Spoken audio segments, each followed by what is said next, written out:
എന്നെ എന്താ ഇവിടെ ബഹളം കേട്ടെ? സതീശില്ലേ, അവന്റെ ഭാര്യയായിട്ട് ഭയങ്കര വഴക്കാ റിജി. സതീഷ് അവന്റെ കൂട്ടുകാരനായിട്ട് ഗോവയ്ക്ക് ഒരു ട്രിപ്പ് പോകുന്നു. അതിനാണ് ഈ വഴക്ക്. രാവിലെ മോന് തുടങ്ങിയതാ.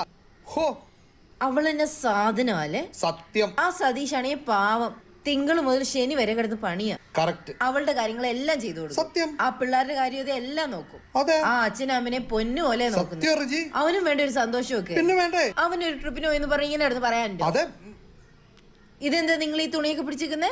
അവനൊരു കൂട്ടുകാരനായിട്ട് ട്രിപ്പ് പോണെന്ന് പറഞ്ഞില്ലേ, ആ കൂട്ടുകാരൻ ഞാനാ. പോകത്ത് കേറിപ്പോ റിജി. അവനെ പോലെ തന്നെ ഞാനും തിങ്കൾ മുതൽ ശനി വരെ കിടന്ന് കഷ്ടപ്പെടുന്നില്ലേ റിജി? കുടുംബം എല്ലാം നന്നായിട്ട് നോക്കുന്നില്ലേ? പിള്ളേരെയൊക്കെ നന്നായിട്ട് നോക്കുന്നില്ലേ? അച്ഛനും അമ്മയൊക്കെ നന്നായിട്ട് നോക്കുന്നില്ലേ? ഞങ്ങൾക്കും വേണ്ടേ ഒരു സന്തോഷമൊക്കെ? അത് വെല്ലവന്റെ വീട്ടിലെ കാര്യം. എന്റെ വീട്ടിലെ കാര്യം വേറെയാ. അത് ഞാനാ തീരുമാനിക്കുന്നേ. പോകത്ത്